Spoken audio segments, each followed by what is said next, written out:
Manchester City have fought tooth and nail again this season to clinch a historic fourth in a row, but the path was not devoid of challenges, failures, and upsets. Let's come together and celebrate our historic achievement and talk about this season. Hello, welcome to my channel again. I've laid out some stuff on a sheet of paper here to talk about today about our Premier League season and where else to start but at the very beginning. And of course, I'll talk about our forfeit and all that stuff at the end, but where else to start but our transfer period? It was not good, let's say that. Now, Nunez is a panic buy. I don't think we have much need for him, but he has proven on a few occasions to be a decent player in backup, who we can put on the left wing or in midfield. Well, midfield he has been a bit poor, let's be honest, but we could put him on the left wing and let him hold the ball. He is good enough for that. He's not going to be an 8 out of 10 player. He's never going to give us an 8 out of 10 performance. But we can use him to rest players. So that's why I have first to talk about Nunez, because I have the least to say about him. He hasn't played much football. Now, who I have next is Kovacic. Kovacic was a pleasant surprise. We got Kovacic because we failed to get Jude Bellingham and then we failed to get Declan Rice. We did not want Kovacic. He came in, he had a few good performances at the start of the season, and then he dropped off a little. And we were like, this guy isn't it. But man, in the second half of the season, Kovacic has been one of our best players. Genuinely, Kovacic is a team of the season player. I think there is not a single midfielder who gets into this Manchester City midfield if you look purely on this season. Rodri, Kovacic, De Bruyne, and Foden. Sorry, Declan Rice does not get into that midfield. Odegaard certainly doesn't. Are we gonna put Vieira in there? Are we gonna put McTominay in there? Like, these players haven't been good enough this season to be even in conversations with these people. So, Kovacic, very solid. Usually he is solid. He is never below a 7 out of 10. Except for some parts in the other part of the season. In the second half of the season, he has never been less than a 7 out of 10. He has been a few times well beyond that. 8 out of 10, 9 out of 10. One game I think about when I say 9 out of 10 was Kovacic. Was it against Newcastle or was it against Everton? He was very solid in that game. I don't remember which one it was, so. Okay, next up I've got is Doku. I am Belgian. I am extra hard on my own countrymates, so I've got cooked on Twitter because I've gone very hard in on Doku. I need you to understand, I am Belgian. If you are a Belgian player, I'm gonna have higher standards for you than I'm gonna have for non-Belgians. So, if you say you're treating Doku unfairly, yes I am. He is Belgian. He's gonna have to deal with that. Because I am Belgian and I'm gonna treat him unfairly. Cry about it. Doku. First part of the season, and I mean the first 3 games, I could see what you were doing. After that you were absolutely garbage. You were absolutely garbage and I did not want you anymore.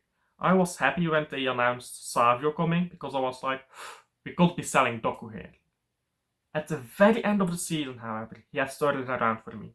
And I'm talking about like the last 6-7 games. Very good. Very good. He just did what he needed to do. He was not doing more than what he needed to do. And that was Doku's problem. He kept trying to do more than he needed to do. Now, he has learned to accept, I am not that guy. He is not at Lyon anymore. He is in Manchester City. You are not the best player. You are one of the worst players. And you are very good. You are not at Lyon anymore. You are not the main guy anymore. And he has learned, I am not him. I'm not that guy.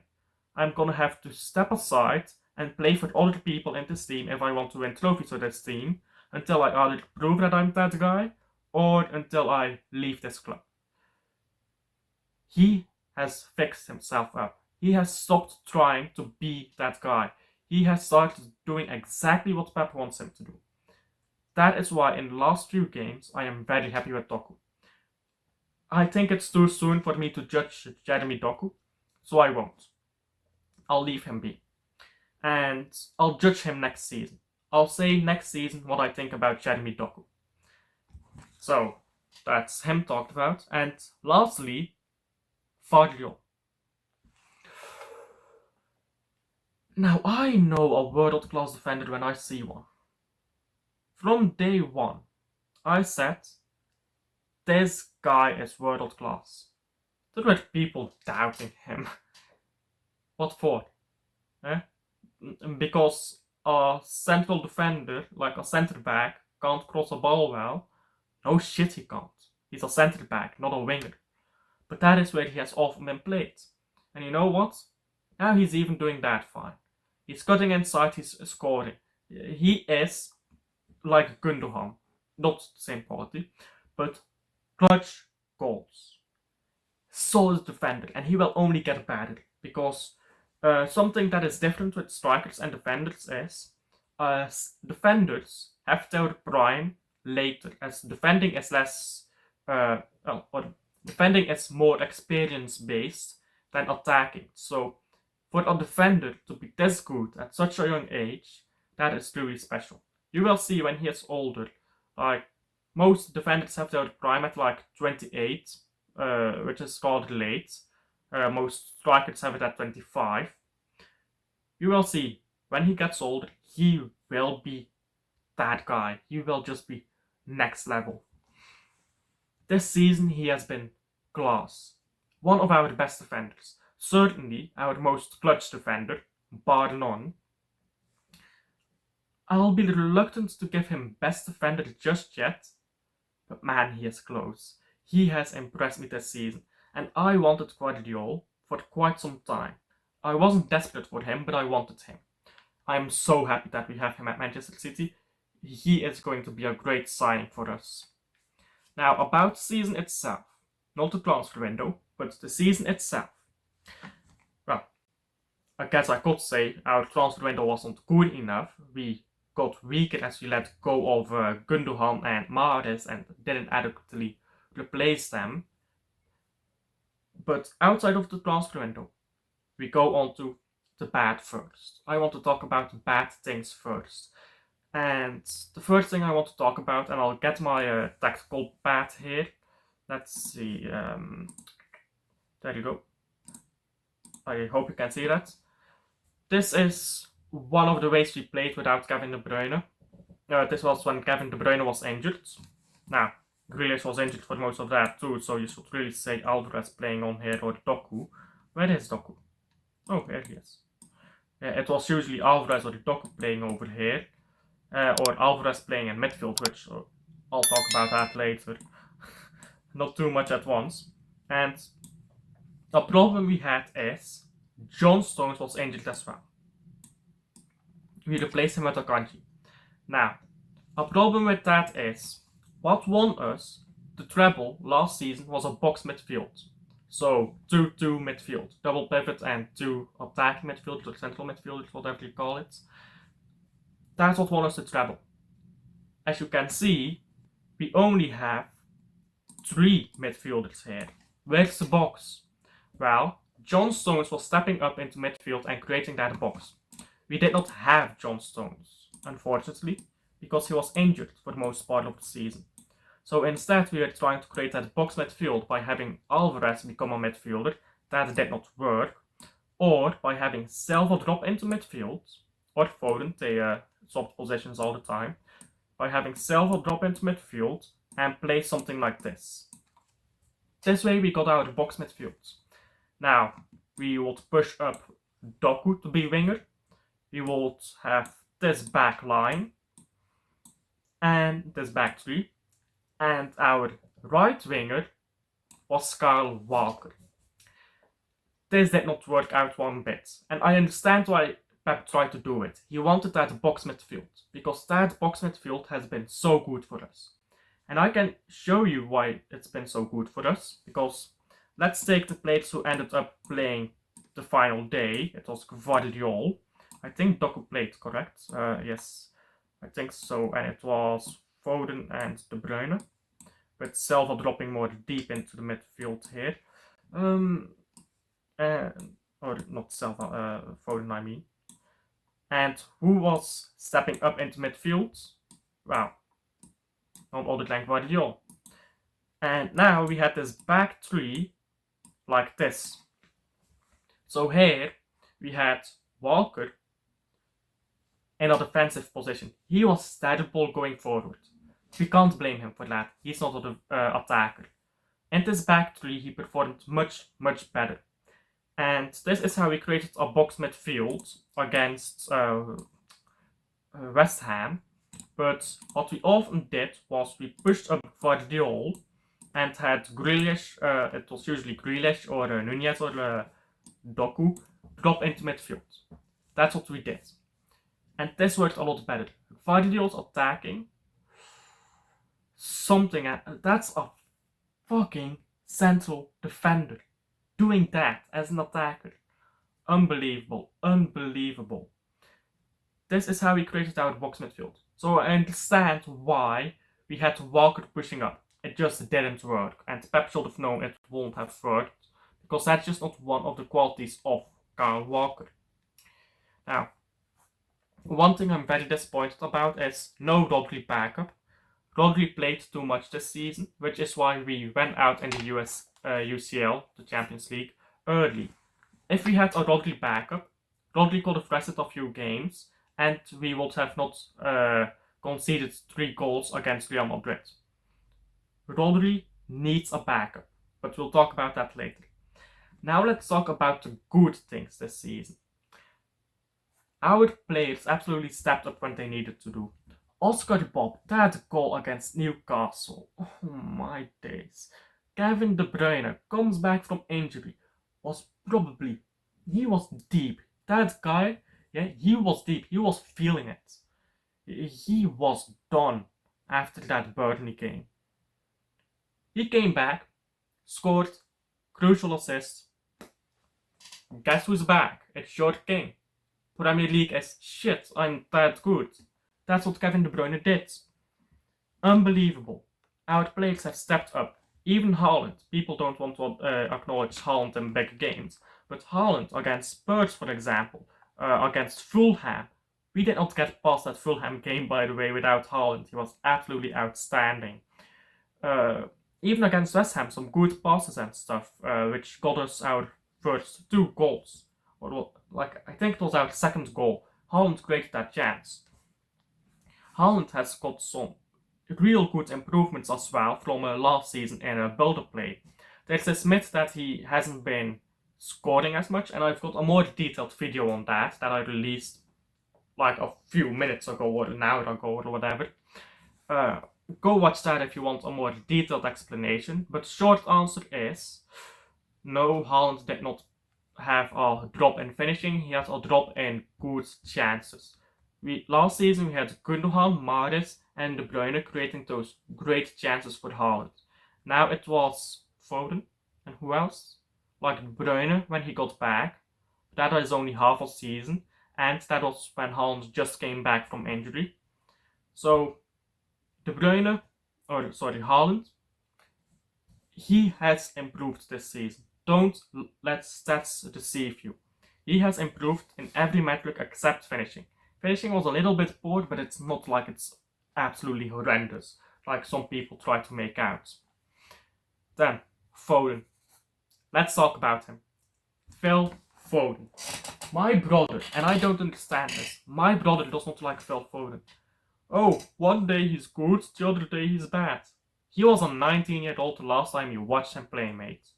That's normal for the 19-year-old players. But these people, they retain their prejudice. Why? Phil Foden has been the best player in the world all season long. Phil Foden last season was also terrific when he played. Of course, he was out a lot due to injury. World class, clutch goals, big moments. Every time we needed him, ran the midfield. Unbelievable player. He glides across the pitch. He just glides across the pitch. Absolutely unbelievable player. Without Phil Foden, we don't win the Premier League this season. You can be sure of that. Newcastle game. I have also written that down because I was struggling to believe in this season because of how poorly Pep was setting us up. He was trying to do that box midfield, but he can't find a solution to not having John Stones. And I did not believe in this season anymore. I was like, win the Premier League, full send Champions League and FA Cup. That Newcastle game, that made me believe again. Seeing Kevin De Bruyne step onto the pitch and say, I am the boss, I am king, I will decide who wins the Premier League, and that's what he did. Again, a big player stepping up. He made me believe again that we could win 4 in a row. And 4 in a row is what we did. Alex Ferguson didn't do it. Can you tell me another English team that has won 4 in a row? I genuinely can't think of any. It's because we're the only ones. Rival fans can cry about that. Especially Arsenal fans. You're literally the Bank of England club. What are you talking about 31? 4 in a row. I am so happy. I am so happy about 4 in a row. I think that 4 in a row was more important than the Champions League. Now that we have that 4 in a row, I want to win 3 Champions Leagues in a row. That's an unbelievably unfair ask. That's a very big ask. That's like in the realm of fantasy. But no English team has ever done that, so at least I don't think so. Liverpool has 2 in a row, Nottingham Forest has 2 in a row, but yeah, no English team has done 3 in a row in the Champions League. Imagine that. Oh, the rival fans will be crying. Imagine that. 4 in a row. What a season. There were points in this season where I had lost all hope. Pep Guardiola had not been good this season. Our transfer window was disappointing. It's through all of that. I've been a City fan since 2007, by the way. Through all of that, Manchester City again proved to me this is not the City I grew up with. This is a new City. This is Manchester City who makes you believe and delivers. This is not Manchester City who makes you believe and then bottles it. That was the old City. This is Manchester City who will make you believe or even will make you lose all hope and win it in the end. Manchester City. What a club. And Pep Guardiola, stay another 10 years, please. Don't be in a rush to leave. Like, you've only won 1 Champions League here. Don't you want to surpass Carlo Ancelotti? Carlo Ancelotti has 4. He's gonna get 5. Don't you want to surpass him, Pep? Like, come on. Stay a bit longer, mates. Now, the last thing I want to talk about this season itself is the FA Cup final. We were very lucky in those FA Cup draws. And that Chelsea game, we were also very lucky. But we got here, like Luton Town. Luton Town shows me something about Haaland, which I won't get into now, but I'll be talking about him for 15 minutes if I get into that. But that FA Cup final against Manchester United. Those draws were definitely great. They definitely wanted that final back to back. Don't let them have the revenge. I want them battered 5-0. Imagine that. Watford's treatment for United. United. Screw United. FA Cup final. I'll do a video on it. I don't think I'll talk about it too much. So let's just skip that. We should win it. If we win it, by the way, for those who don't know, that FA Cup could be our 30th major trophy. That would mean we are level with Arsenal Football Club. Arsenal Football Club have 30, we have 29. FA Cup makes it 30. Watch out, Arsenal, we are coming for you. Chelsea, by the way, has 28. We have surpassed them already. And to conclude this video, I'll talk about next season. Silva is probably leaving, Bernardo Silva. He has been on decline, let's be honest. I love him. He has been great for my club. But he is on the decline, mates. He's not that guy anymore. As much as it pains me to say, Bernardo has to go. We have to replace him. And when I think about a Bernardo Silva replacement, I think Lucas Paqueta. Now, that's the obvious replacement, obviously. If we don't get Paqueta, we needed to get Frimpong. Savio has been confirmed. I have watched a bit of Girona this season. When Savio comes into the Premier League, he will be the best winger in the Premier League from day one. As long as Pep Guardiola lets Savio do whatever the fuck he wants, he will do whatever the fuck we need. I promise you that. Savio, he is a proper world-class player. I hope Pep does not try to make him into something he isn't. Pep, when Savio joins, you let him have the ball, you let him make the rules, and you let him and Foden control the game. Because when he and Foden link up, hands up in the air. Because the Prem is gonna be ours again if you do that. So we do need Lucas Paqueta to come in and replace Bernardo Silva. If we don't get that, we should be looking at Frimpong. Now, we also have Bruno Guimaraes, not Fernandes, from Newcastle coming in. And let me just, there you go, hello. Bruno Guimaraes, he's obviously the Rodri backup. He's the understudy, I suppose you could say. He'll do good. I think genuinely he will allow us to rest Rodri more, which will be crucial for us. It will help Rodri be at his best for all season long. How amazing would that be? Rodri playing maybe 70% of the games and Bruno playing the remaining 30%. Rodri will be cooking, mate. Especially if we let him rest before the big games like Real Madrid. Sorry, they're not getting past us anymore. They're not scoring 3 past us if we have fully fit Rodri. What I'm also looking at is another right back. And Frimpong, he is a right winger, not a right back. Let's not even talk about that. A right back that could be Rico Lewis, I don't see it. I don't see him as a right back. I see him as a midfielder. So if it's not Rico Lewis, it's gonna have to be a new signing. We need to sign a right back. So I don't know who it is gonna be, but we need to get a right back. Because Walker, he's not that guy anymore. He puts in good shifts when he has to, but he can't play an entire season anymore. He just can't. Now, I also want a replacement for De Bruyne, because De Bruyne, he should not be playing all season long anymore. He's too old. His legs are gone. His legs are dead. So, we should be looking at Musiala or at Florian Wirtz. If we get Florian Wirtz, mate, bury the Premier League for another 5 years. It's gonna be out for that long. My God, please, Pep Guardiola, or I suppose Ziki is the one who does the transfers, get us Florian Wirtz. If you can somehow get him over in this club, we are set until he leaves this team. That's how good Florian Wirtz is. And I have watched plenty of him. I'm a part German, of course, so Florian Wirtz, oh my God. I love him. He's going to fix the sorry state that our international team is in right now. Florian Wirtz. Oh, imagine Florian Wirtz, Foden, Paqueta, Haaland, and Savio in one team.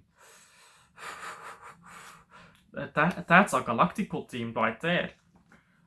That's a Galactical team in the making right there.